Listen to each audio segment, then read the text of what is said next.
하나님의 말씀은 창세기 1장 2절입니다. 땅이 혼돈하고 공허하며 흑암이 깊음 위에 있고 하나님의 영은 수면 위에 운행하시니라. 오늘 말씀을 가지고 혼돈과 공허가 태초의 모습, 사탄도 우슬 오역입니다 라는 제목으로 말씀을 나누겠습니다. 우리가 지난주에 창세기 1장 1절을 살펴봤습니다. 우리 성경에는 태초에 하나님이 천지를 창조하시니라고 번역이 되어 있지만 원래는 그렇지 않다고 말씀드렸죠. 태초라는 것은 원래는 무한정의 태초에, 우리가 지정할 수 없는 그 태초에, 그러니까 하나님은 한꺼번에 뻥 터뜨려 창조하신 것이 아니라 먼저 하늘들을 창조하시고 또 한참 시간이 흘러서 땅을 창조하시고 그 다음에 빛들을 창조하시고 거기에 모든 생물체들을 창조하시고 다만 무엇이 없었어요?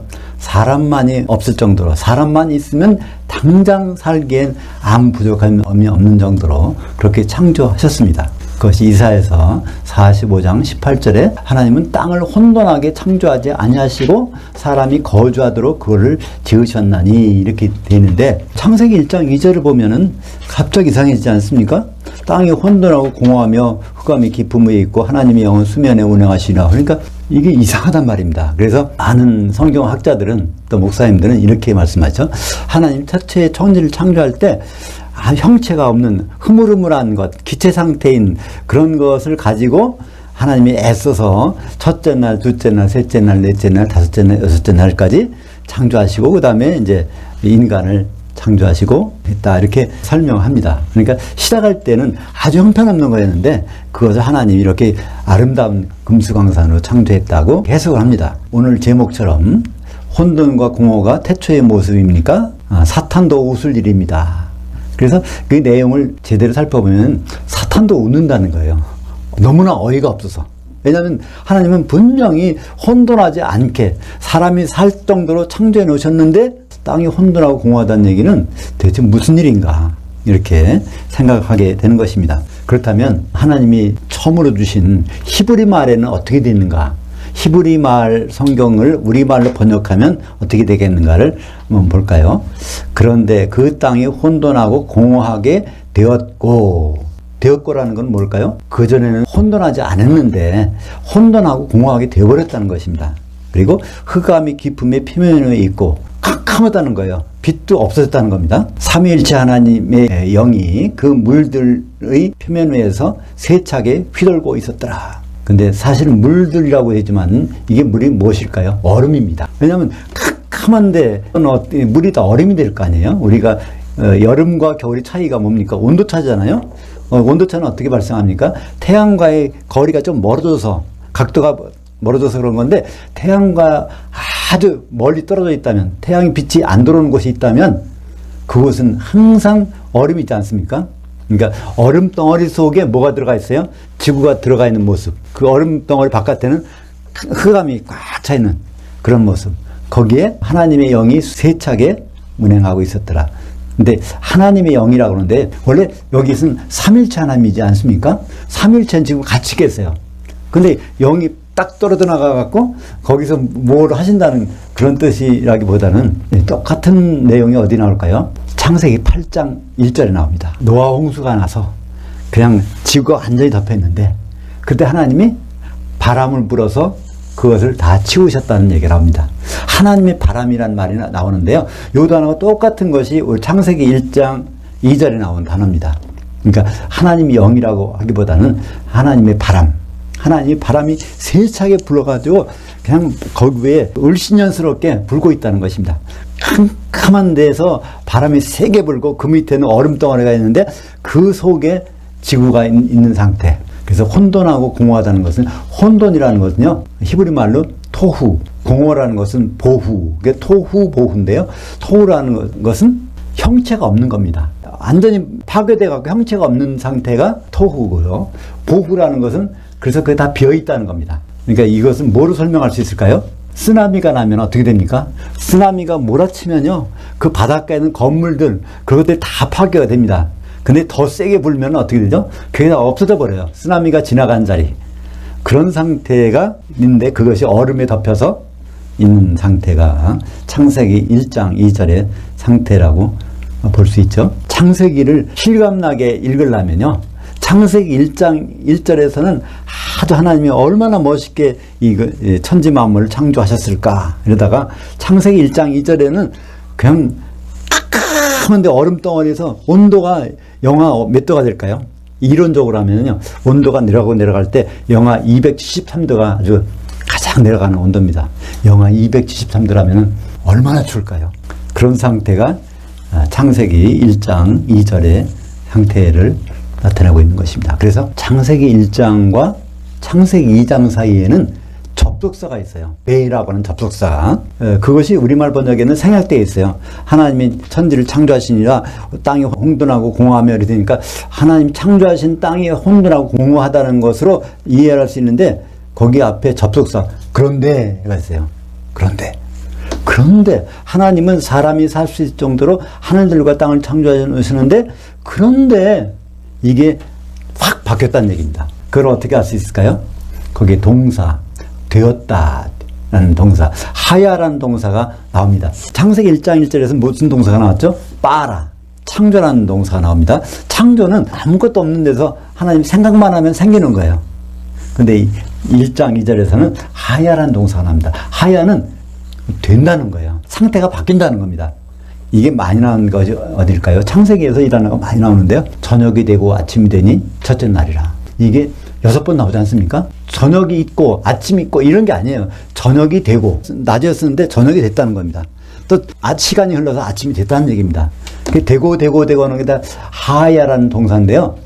창세기 1장 2절에서 거기에 땅이 혼돈하고 공허하게 되었고라고 번역해야 됩니다. 땅이 혼돈하고 공허하다고 하는, 원래부터 땅이 혼돈하고 공허한 게 아니라 땅이 혼돈하고 공허하지 않았는데 땅이 혼돈하고 공허하게 되었고, 이게 하야 동사가 여기에서 여성으로 나타나서 하예타라고 됐는데 그것이 되었고, 그 다음에 흑암이 기품이 표면에 있고, 빛이 있었는데 흑암 어둠으로 덮고 있다는 것입니다. 거기에 하나님의 바람이 그 얼음 위에서 대차게 휘돌고 있었더라. 히브리 말에는요, 강조하는 동사가 있어요. 어떤 형태에서 PL형으로 쓰면 강조하는 거예요. 그냥 하나님의 바람이 그냥 적당히 움직이는 것이 아니라 급격하게 세게 쓰나미가 났을 때 그 바람이 어떻게 됐습니까? 그런 상태로 창세기 1장 2절은 있는 모습입니다. 빙하 속에 뭐가 들어가 있어요? 지구가 다 파괴돼 갖고 들어가 있는 상태라고 할 수가 있습니다. 그럼 도대체 왜 그렇게 멋있게 사람이 살 수 있게 창조된 것이 왜 혼돈하고 공허하게 바뀌어버렸을까? 왜 그랬을까? 그 이유가 궁금하지 않습니까? 성경에서는요, 중요한 법칙이 있어요. 하나님이 땅을 심판하실 때는 반드시 그 자리가 혼돈하고 공허하게 된다는 거예요. 그래서 그 어떤 땅에 갔는데 그 땅이 혼돈하고 공허하다. 사람이 살 수 없는 정도로 다 파괴가 돼 있고 겨우 맹수나 짐승들만 살 수 있는 정도로 황폐화됐다. 그런 경우는 반드시 뭐가 나타나요? 두 단어가 나옵니다. 토후, 보후, 혼돈하고 공허하다는 것이 나온다는 거예요. 그러니까 성경을 읽다가 토후, 보후, 혼돈하고 공허해? 이건 하나님이 이 땅을 심판하셨대. 그렇게 알 수 있는 거죠. 이사야서 34장 11절을 한번 볼까요? 당아새와 고슴도치가 그 땅을 차지하며 부엉이와 까마귀가 거기에 살 것이라. 여호와께서 그 위에 혼돈의 줄과 공허의 추를 들으실 것인즉. 이게 하나님이 이사야서에서 에돔을 심판하실 때, 에돔은 어떤 곳인가요? 에서의 자손이 살고 있는 곳이죠. 그러니까 유대인이 아닙니다. 이방인들이 살고 있는 곳을 하나님이 심판하시는데, 심판을 하게 되면은 거기에 이렇게 된다는 거예요. 사람은 전혀 살 수가 없는 황폐한 땅이 되니까 거기에 누가 살아요? 당아새와 고슴도치가 그 땅을 차지하며 부엉이와 까마귀가 거기에 살 것이라. 그러니까 사람이 살 수 있는 것이 아니라 이런 맹수나 이런 새들이나 그런 것들이 겨우 살 수 있을 정도로 된 것이 혼돈하고 공허한 상태라고 말씀하고 있습니다. 그러니까 이방이 심판하실 때 그 땅이 황폐하게 되는데, 그러면 유대인들 예루살렘을 심판하게 되면 어떤 땅이 될까요? 그것이 예레미야서 4장 23절을 보면 나옵니다. 보라, 내가 그 땅을 본즉 혼돈하고 공허하며 그 하늘들에는 빛들이 없으며. 이것은 앞으로 예루살렘에 심판이 있을 텐데 바벨론이 와서 이들 다 포로를 잡아가고 그 땅 안에 황무지 같은 상태까지 될 텐데 이것을 예레미야가 예언한 것입니다. 그때도 뭐가 나올까요? 혼돈과 공허. 그러니까 그 땅을 심판하면 그 땅에는 사람이 전혀 못 사는 이런 땅이 된다는 것이니까. 그렇다면 오늘 창세기 1장 2절에 땅이 혼돈하고 공허하게 되었다는 것은 무엇이 있었을까요? 하나님이 그 땅에 있는 존재를 심판하셨다는 것을 우리는 알 수가 있게 되는 것입니다. 그렇다면 사람이 없었는데 그럼 누구를 심판했을까요? 하늘들과 땅을 창조해 놓았는데 거기엔 동식물도 있고 다 모든 사람만 없을 뿐이 다 있는 그 아름다운 우주 만물인데 그것이 심판했어요. 그렇다면 무생물을 심판하실까요? 인격체가 있으니까 심판하겠지, 그죠? 근데 하나님이 하늘들과 땅을 창조하실 때 거기 어떤 인격체가 있나요? 지난 시간에 한번 봤죠? 욥기서 38장 7절에 보면 뭐가 있어요? 하나님이 땅에 기초를 놓을 때, 땅을 창조하실 때 거기에서 새벽별들이 노래하고 또 하나님의 아들들이 찬송한 장면이 나옵니다. 거기에서. 그러니까 그 천사들이 있었다는 것을 알 수 있죠. 천사들이 찬송하고 있었습니다. 이 천사들, 그들 중에서 일부를 데리고 나온 우두머리가 바로 사탄이죠. 근데 그러니까 사탄이 되기 전에 천사로 있을 때 그런 찬송하고 있었는데 그들이 타락해서 심판을 받았다는 것을 알 수 있습니다. 그게 어디 나올까요? 베드로후서 2장 4절 볼까요? 하나님이 범죄한 천사들을 용서하지 아니하시고 타르타로스에 던져 그 흑암의 구덩이에 두어 심판 때까지 지키게 하셨으며, 여기 뭐가 나오죠? 흑암. 그러니까 흑암 속에 집어넣었다는 거야. 범죄한 천사들. 그러니까 창세기 1장 2절에 거기에 흑암 밑에 물이 있고 물이 얼음이 된 속에 지구가 있는데 그 흑암 속에 뭐가 들어가 있어요? 범죄한 천사들. 그러니까 창조 때는 기뻐 노래했는데 그들이 교만해져 가지고 범죄하니까 그들이 흑암에 갇힌 것을 베드로후서 2장 4절에 이렇게 말씀해 주고 있는 것입니다. 그 똑같은 장면을 유다서 1장 6절에 한번 볼까요? 어떻게 되어 있는지. 또 자기 지위를 지키지 아니하고 자기 처소를 떠난 천사들을 큰 날의 심판까지 영원한 결박으로 흑암에 가두셨으며. 뭐 때문에 흑암에 들어갔다고요? 자기의 역할을 감당하지 않고 자기 지위를 지키지 않았다는 거예요. 그리고 이제 다음 시간에 보겠지만 사탄은 어떻게 타락했습니까? 이사야서 14장에 나오고요. 이 에스겔서 28장에 나옵니다. 하나님을 찬송하는 찬송의 도구를 줬는데 소구와 비파를 준비해 놓고 하나님을 높이도록 그런 자리에 줬는데 그렇지 않고 자기를 높여 하나님과 같이 되려고 하다가 바로 이제 구덩이에 떨어지는 것이 나오지 않습니까? 하나님을 찬송하는 거기에 끝나야 되는데 자기가 하나님처럼 되려고 하다가 그래서 자기 지위를 지키지 않고 떨어진 그 천사들을 흑암에다 가두셨다고 하는데 헬라어로는요 흑암이 조포스고 히브리 말로는 호쉐크. 그러니까 창세기 1장 2절에서 흑암이 나오는데 흑암 속에 누가 들어갔는지는 베드로후서 2장 4절과 유다서 1장 6절에 보면 범죄한 천사들, 그들의 우두머리는 이제 사탄 마귀죠. 이것이 갇혀 있다는 걸 알 수 있고요. 그러니까 그들을 하나님은 심판하셨는데 심판하고 난 다음의 상태가 창세기 1장 2절인 것입니다. 이처럼 마귀는 태초에 범죄하고 또 심판까지 받았어요. 인간이 있기 전에 우리는 그렇잖아요. 아담이 최초의 범죄자다. 그런데 그렇지 않습니다. 사람으로서 최초의 죄를 지은 사람 누구인가요? 하와였잖아요. 그죠? 하와가 선악과를 먹었죠. 그러니까 아담이 두 번째인데 아담이 죄를 짓기 전에 죄를 지은 존재들이 있어. 이들이 누굴까요? 범죄한 천사들. 그 중에 그 우두머리는 사탄 마귀죠. 요한복음 16장 11절에 보면 심판에 대하여 함은 이 세상 임금이 심판을 받았습니다. 그러니까 예수님이 십자가 지시 전에 제자들을 모아놓고 말씀하세요. 내가 떠나가는 것이 유일하라. 내가 가지 아니하면 그가 오시지 아니할 것이요 내가 가면 그를 아버지께 받아서 너에게 보내줄 텐데 그 성령께서 세 가지를 깨우쳐 준다는 거예요. 죄에 대해서, 의에 대해서, 심판에 대해서. 그러니까 죄에 대해서라면 우리가 생각하는 죄가 아니라 나를 향하여 믿지 아니하며, 그러니까 나의 모습을 끝까지 내가 신랑으로 온다는 사실까지를 믿지 않으면 이게 죄라는 거예요. 그죠? 신랑으로 오신다는 것을 알아야 기름짐이 돼서 한 신부가 될 텐데 그걸 안 믿는 사람이 그게 죄라는 겁니다. 우리가 신앙생활 기도 안 하고 봉사 안 하고 뭐 성경 안 읽고 그런 것을 보는 게 아니라는 겁니다. 성령께서 일러주시는 죄는요, 예수님을 향하여 믿지 않는 것은 무조건 죄. 그 두 번째는 뭐라고 하셨죠? 의에 대하여 하면 내가 아버지께로 가니 네가 나를 보지 못하며 내가 셋째 하늘에 올라갈 텐데 너희가 나를 보지 못한다는 겁니다. 의라는 것은 무슨 뜻이라고 그랬죠? 바른 길을 가는 거예요. 예정된 길을 가는 겁니다.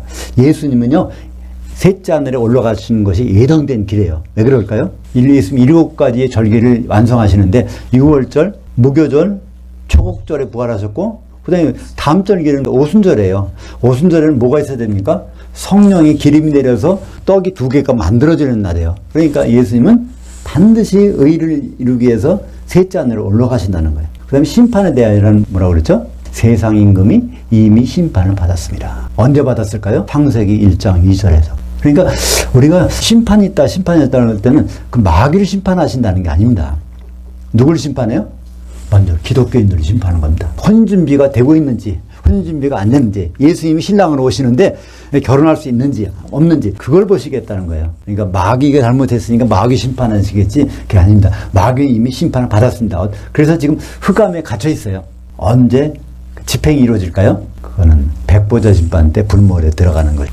요한 1서 3장 8절에 죄를 짓는 자는 마귀에게 속하나니 마귀는 처음부터 범죄함이라. 그러니까 죄를 짓는다는 것은 마귀가 좋아하는 일을 따르는 거예요. 마귀는 뭘 좋아할까요? 혼인을 못하게 하는 거예요. 아담과 하와가 있는데 이 둘이 결혼 생활을 못하게 하는 거. 그러니까 둘 중 하나는 떨어져야 되는 거. 그런 일을 우리가 한다면, 우리가 예수님과 혼인하는 일을 생각하지 않는다면 이거 마귀가 참 좋아하는 일입니다. 죄를 짓는 자는 마귀에게 속하나니 마귀는 처음부터 범죄함이라. 이 처음부터 단어가요, 창세기 이래로 태초에 창세기 1장 2절에 이것을 나타내는 것입니다. 그때 이미 범죄했다는 겁니다. 그 하나님이 아들이 나타나신 것은 그 마귀의 일들을 멸하심이라. 그러니까 창세기 1장 1절에서 하나님은 사람이 살 수 있을 정도로 땅을 만들어 놓으셨어요. 그 사람을 누굴 보낼 계획이 있었을까요? 하나님은 아담을 거기에 보내놓고 그 다음에 바로 예수 그리스도의 모형으로서 사용하시려고 그러는데 그거를 못하게. 그러니까 아담이 와서 혼인해야 되는데 이걸 아예 못하는 일이 누구 때문에 벌어졌어요? 마귀가 교만해갖고 그 땅이만 혼돈하고 공명하게 돼버린 거죠. 그 하나님의 그 아들이 나타나신 것은 마귀의 일들을 멸하려 하심이라. 그러니까 예수님 오신 이유는 마귀의 일을 멸한다는 거예요. 마귀는 그럼 대체 무슨 일을 할까요? 여러 가지 하는 일이 있지만 결정적인 것은 에덴 동산에서 무슨 일을 했어요? 하와를 유혹해서 둘의 혼인 관계를 끊어내라는 거예요. 그죠? 하와가 죄를 지으면 죽으니까 아담은 살아있고 하와는 죽어버리면 혼인 관계가 끊어지잖아요. 그 일을 하려고 하는 일이 마귀의 일인데 이건 지금도 똑같습니다. 마귀가 하는 일은요, 우리가 어쩌든지 예수 믿는 분들이 어쩌든지 예수님을 신랑으로 여기지 않게, 예수님 다시 오는 것을 기다리지 않게, 그런 일이 바로 마귀의 일입니다. 근데 마귀의 그 일은 성공할까요? 실패합니다. 왜냐하면 예수님은 혼인을 하고야 마니까 그렇습니다. 창세기에서 아담과 하와가 갈라질 것 같았지만 어떻게 됐습니까? 아담도 죽는 길을 택해가지고 하와가 같이 있잖아요. 그래서 다시 하나님은 그들을 살려주셨는데, 마찬가지로 예수님은 우리와 같은 길을 걸려서 결국은 그 피로 우리를 사시고 혼인까지 하십니다. 요한계시록 19장 6절부터 7절까지 보면은 그게 예수님이 결국 혼인하신다는 거예요. 할렐루야, 주 우리 하나님 그 전능하시니까 통치하셨도다. 우리가 즐거워하고 크게 기뻐하며 그에게 영광을 돌리세.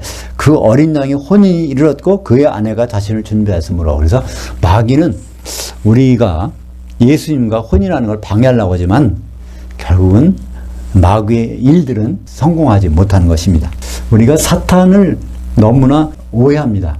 그냥 사탄은 영적인 거 뭐가 있는지 없는지 모르는 거로. 근데 사탄이 하는 일은요, 명백하게 나타나 있어요. 사탄은, 마귀는요, 생물체 속에 들어와서 일할 때가 많습니다. 대표적인 얘기가 뭘까요?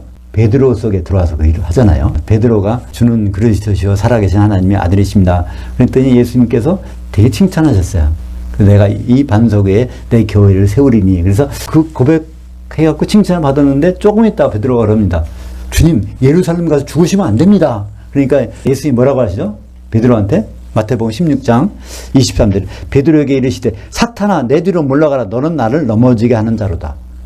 베드로 속에 누가 들어가 있어요? 베드로가 그 말 할 때는 사탄이 그 속에 들어가서 얘기한다는 겁니다. 그러면 베드로를 생각하면 뭐가 떠올라요? 에덴 동산에서 그 뱀이 사탄이 아니라 그 뱀 속에 들어가 있는 사탄이 때 유혹했다는 걸 알 수 있죠. 그래서 우리는 뱀을 미워하고 그럴 필요가 없어요. 어떤 뱀이? 에덴 동산에 있던 그 한 뱀이, 있는데 거기에 사탄이 들어가서 하와를 유혹했던 것입니다. 그래서 창세기 3장 1절에 보면 그런데 그 뱀은 여호와 하나님이 지으신 그 들판의 모든 짐승 중에 가장 간교하게 되었더라. 여기도 되었더라요. 뱀이 원래 간교한 게 아니에요. 뱀이 그 속에 사탄이 들어가니까 간교하게 되어버린 거예요. 그래서 죄를 짓게 만드는 겁니다. 뱀은 원래 그런 것이 아니라 그 뱀 속에, 에덴 동산에 있는 뱀 속에 사탄이 그 속에 들어가니까 그 뱀이 간교하게 돼서 하와를 죄짓게 했다는 것입니다. 그러니까 우리도 언제 누구에게 사탄이, 뱀이 들어올지 몰라요. 그죠? 우리는 거기에 대해서 인용할 필요가 있습니다. 베드로한테도 사탄이 들어가서 이렇게 그러니까 우리들에게도 안 들어올 리가 없잖아요. 그러니까 우리가 그걸 미리 안다면 방비할 수가 있는 것이죠. 지금도 마귀는 같은 생각을 하고 있습니다. 예수님이 오실 텐데, 예수님, 우리가 그분을 맞을 준비를 하고 있다가 혼인까지 가야 되는데 대부분의 기독교인들은 거기서 떨어져 나가게. 가장 대표적인 예가 누굴까요? 요한계시록 18장 7절에서 큰 성 바벨론. 마지막 시대의 교회의 대부분의 성도들은 이렇게 고백한다는 것입니다. 나는 여왕으로 앉은 자요, 과부가 아니라 남편이 필요 없다.